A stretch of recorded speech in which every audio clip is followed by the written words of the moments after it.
Good morning, YouTube. It is 10 a.m. in the great state of Texas, and welcome to Generation 2 of attempting to make a pumpkin. So if you guys saw my video last week, I attempted to make a pumpkin, and that's essentially what we're going for in this week's video as well. So if you saw all the way at the end of my last previous project, I talked about how I had already had this one in the pressure pot when I finished Generation 1. So the mistakes of the previous bowl were not transferred into this bowl, but I feel like the outcome, obviously by the thumbnail, we learned from those mistakes, and this actually turned out pretty cool. So all we're doing here is making a waste block for our 5-gallon or 5-quart bucket. And this is going to be the centerpiece for our jack-o'-lantern. So this was just a leftover piece of pine that I had left over. Now we're just taking this wood and cutting it down, and I'm trying to gauge how big this needs to be. So this is me actually making a face that is going to go onto the bowl. You saw me just do the slats in the previous project, and now we're just measuring out how long we think these slats need to be that are going to be the ridges for our pumpkin and jack-o'-lantern. And we're just getting everything cut down onto the miter saw, and I think by this time I've got all the pieces, and here I am trying to make eyes, and we're just doing a triangle shape here, and I'm thinking, you know what, this isn't going to be too hard, you know. And now I'm here. This is probably the dumbest thing I did here. I was just trying to make a zigzag Charlie Brown type pattern here, where this was going to be the mouth of the pumpkin. And I don't know what kind of wood this is. I thought this was going to be like soft like pine. It totally was not, and I nearly lost my fingers. You can see my hand there, barely. Obviously there's some poor camera work here, but you can see here I'm trying to like cut this out, but my miter saw or my bandsaw is just not cooperating with my design, because as I'm trying to cut into the wood, I'm getting a lot of resistance, and it's just not cutting the way that I want to. The wood was very, very hard, so had a lot of difficulty there. So all I am is just making gouges, and then I'm going to take my chisel and then chisel out the form of the mouth.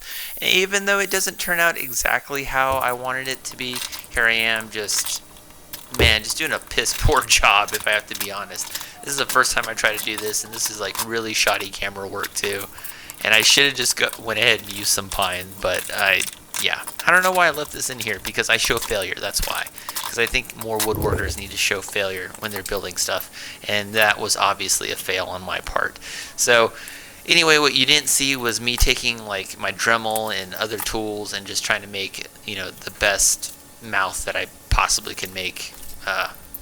And it looks wacky tobacky, to be honest. But here I am just putting the slats out, and it already off the bat I'm going, this is just not going my way. But we're just gonna keep on trucking along and hope that it works out. So here I am mixing up 2.5 quarts of epoxy, and I initially kind of thought that this was gonna be enough epoxy when I mixed this all up. And all we're gonna do is add some yellow glowing pigment to the bowl, because I wanted it to be like neon green kind of color, something that was like Halloween themed, and it glows in the dark. So I thought that was a cool aesthetic to also add to it, and got that all mixed up. And now we're just going to go ahead and add this to our 5-quart bucket. And I thought I had enough epoxy, but man, it just wasn't enough. But I just wanted to see what it would form like with just this amount, and obviously I have to come back and add more epoxy to it here in just a little bit. So we're going to put this in the pressure pot for 4.5 hours. This is what it looked like, and I'm going, okay, so we already have problems. And I don't know what happened in the pressure pot, but it went from a circle to an oval. You can kind of tell, or at least I could tell when I took it out of the pressure pot. So went ahead, added up more epoxy, and we're just going to add some more pigment to it, put this in the pressure pot again for about 4.5 hours, and then we're going to see what kind of, luckily I had just barely enough of that left over, because I used a copious amount on that first pour. So then we're just going to come back and top this guy off, and then put him back into the pressure pot, and then see where we're going to go from there. And this is a lot of resin. It's a lot of resin. It's a big project. Here it is, this chunk, just all that material that needed to be worked down. But I was pretty happy. I didn't feel like I needed to add another layer, because I'm just going to take that layer off anyway. So pretty happy how this part turned out. Now I just need to get the faceplate on, and then we're going to turn it on to the lathe itself. So the thing about these 5-quart buckets is that the epoxy will adhere, or the bucket will adhere to the epoxy when it's on there due to the heat. So I just went ahead and cut that off, and now we're just carving off the lip of it. I could have used some mold release on that, but in all honesty, the mold release doesn't do much. And oh, now I remember. So, fun fact, I'm watching this for the first time with you guys as I'm doing this commentary, and now all the problems that came with this bowl are starting to come back. So, using the impact driver on this one because it was such a thick piece of wood. So, using deck screws on this one because what I didn't want to have happen is that this thing vibrates off of the lathe itself. And that does tend to happen with the larger pieces. When you're using a MIDI lathe like I am, the bigger the blank, the more vibration I get, and sometimes things fly off the lathe even if you use a faceplate. So using deck screws on this one just to make sure that it stays in place. So here we go, trying to take off all of this material. That's a big part of our previous project that we did last week. I took off a lot of material. I had a lot of hard time just getting all the material worked down to where you could see the actual, ridges itself. And already getting stabbed with shrapnel coming off of this thing. You saw a nice little chunk there come off, and it actually hit me in the arm, and my arm's actually bleeding, but we're just playing through. I've been hit with it so much that every time I get hit with a piece of shrapnel from epoxy, it just kind of cuts my arm up, and we just keep on driving forward. So if you notice here, I'm starting and stopping the lathe quite a bit because I need to know how much more material that I need to take down, because what I'm trying to do is have the eyes and the mouth protrude along with the ridges as well. And I'm just trying to gauge how much material that I need to take off. Also, I need to get a better respirator. I had a double mask for this one because you could just see the fumes coming off with all that epoxy itself. And it's just, I'm inhaling it even though I have like 2 masks on. There's a lot of material. It just hit me in the face, so that was kind of problematic. So always wear your respirator. But I got sick and tired of getting hit by all the shrapnel pieces on the edge there. Just wanted to stop the camera real quick and just show you how big these shards are. So wear your safety equipment. I always wear a face shield when I do this, and in the summertime I wear short sleeves, but man, it's just too hot to wear long sleeves while doing this. But take that at your own risk. But wear safety equipment, at least at a minimum. Wear a face shield. For the longest time when I got into woodworking, I didn't, and man, I paid the price for that. But here we are, kind of starting to see the wood actually come out of this. And I'm just taking my time there toward the headstock, trying to get everything worked down. Shoddy camera work again as usual, and just getting everything worked down. And you can see the wood starting to come out. I'm having to start and stop the lathe about 20. It feels like I have to start and stop the lathe about 20 times, but we're just working the material down.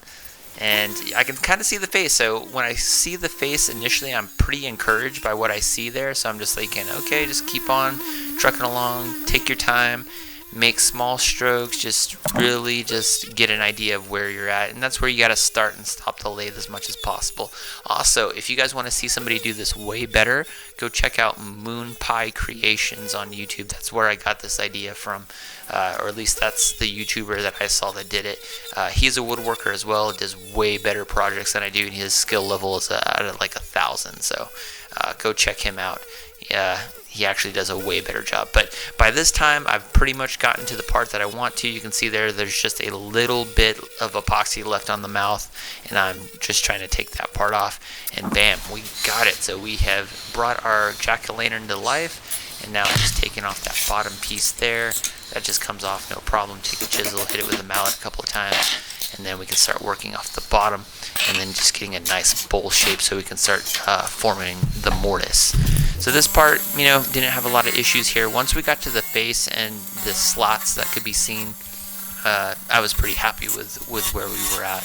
I knew I was going to have to spend a lot of time gouging out the middle, but now we're just working off the material to where we can actually make a bowl type shape. So this part didn't really take it much effort at all, and now we're just going to go make the mortise. Great thing about having that big piece of pine, it really just helps the process, and we're just sizing everything up and then coming back and sizing everything up the way that we want to. So we'll just go ahead and take this off of the lathe, and then we're going to go ahead and reverse it and then start the other fun part, which is the gouging part. However, here we go, problems. So I tried to take that deck screw out, and it broke my damn DeWalt head on my screwdriver there. So had to come back out and then take this part out, take the deck screws out, try to take the ones that I could get out. And now I don't know what happened. So I guess the impact driver just impacted it so hard that the deck screw was completely just ruined, and just ruined the thread from that small little piece that chipped out. So all we're doing is boring out the middle of it, and you guys missed a lot of it. I didn't show you everything that I had to do, but I just basically had to bore that out. Finally got the screw out, and I was just amazed about how difficult that was. Like, what the hell happened there? So now my jack-o'-lantern has a big hole in it, but we got it done. Projects tend to have problems sometimes. So now we're just flattening everything out, and then we're going to come back and start gouging everything. But, you know, one problem after another, just like everything else in woodworking, there's always going to be problems. I tend to show failure a lot of the time on the channel, so nothing is absolutely perfect. And this project was no different. So once I get everything rounded down, then we just came back, cleaned it up a little bit. I could see that things were kind of wobbling. It's a bigger piece of epoxy on the lathe, so things tend to vibrate a little bit more. So I'm just trying to clean this up as much as possible before we start the actual gouging portion here. So once I figured everything was nice and even, problem with having a gigantic hole in the middle of your blank before you even start gouging is that you have to attend to that first. You can't just go and start stabbing at the epoxy. So had to work that out first, and then we could start getting to a depth that we wanted. And I don't remember there being a lot of issues with the gouging portion of it. The giant waste block in the middle makes it a little bit easier, but like I said, once we took out that deck screw, it made it just a little bit better once we addressed that. Now we're just working off the edges and just getting to a nice depth that we want, not being too aggressive with it. I probably could have gone a little bit deeper on the gouging, but with all the problems that we had with this project, I just wanted to have something to kind of show for it. So we're at a good depth already, but just coming back and doing some finer detail work with it because I knew there was a lot of material to work out of it, and just don't want to get too greedy with it, because when you tend to get greedy with your gouging, that's when bad things tend to happen. But here's all the material from one bowl that we had to take off. The workshop is just absolutely covered. But we got to a nice depth. You can see there, it kind of looks like a jack-o'-lantern. The walls are a little bit thicker than I tend to do, but was really happy with that. And then there is all of the material that we had to work down on just this one project. So yeah, a lot of work. But we just went ahead, sanded everything up, went from 340 all the way up to 1500. But overall, once we got everything sanded, real easy. And then we just came back, hit it with some wood wax, get this thing polished up real good, and then you can see our jack-o'-lantern starting to come to life. And I should have made a lid. I didn't. Maybe in one of these projects for this month I will. But here we go. This is our jack-o'-lantern. Generation 2 looks a little bit better than Generation 1. I will say, comparatively with last week, this one actually looks a lot better. And there's going to be a surprise here at the end. You guys get to see what this looks like, because obviously by the thumbnail it glows in the dark. But really happy how this looks. It looks creepy. It looks awesome. Really happy how this turned out.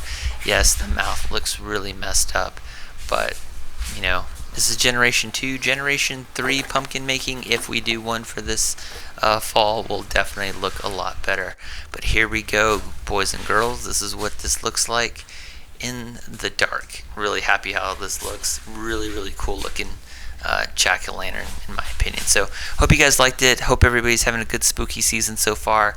And don't forget to subscribe. Go check out Moon Pie Creations, and I'll see you in the next one. Peace. Alright, so project is done. And in spite of all the problems, Generation 2 jack-o'-lantern, or pumpkin, looks pretty good. And it also glows in the dark, even cooler. So you guys just saw the outro there where I made it glow in the dark. You saw it by the thumbnail, it glows in the dark. I'm not sure if we're going to have time to do Generation 3. Today is September 24th, I believe. Let me double check the phone real fast. Yep, today is the 24th. I have tons of other projects that I need to get done because I'm going to attempt to make it's not a resin table. It's a type of table, but it's not full-blown resin. Anyway, I have other projects lined up, but I think I'm going to just keep it at Generation 2. You guys will know because I'll obviously put that video out. But Generation 2 looks a lot better than Generation 1. Brighten this up a little bit. Yeah. So this looks a lot cooler than the previous attempt. And big shout out to Moon Pie Creations. That's where I got this idea from. So I'm not the first guy to come up with this. He does a way better job of doing this than I did. Obviously we had some issues with this wood. And yeah, that was a big part of it. But overall, happy how it turned out. Nice depth to the bowl. Put some candy in here. Probably leave this out for trick-or-treaters. We'll probably use this. But anyway, hope you guys liked it. Hope you got something out of it. You guys are watching this obviously in October sometime, so hope everybody's having a good fall. It's only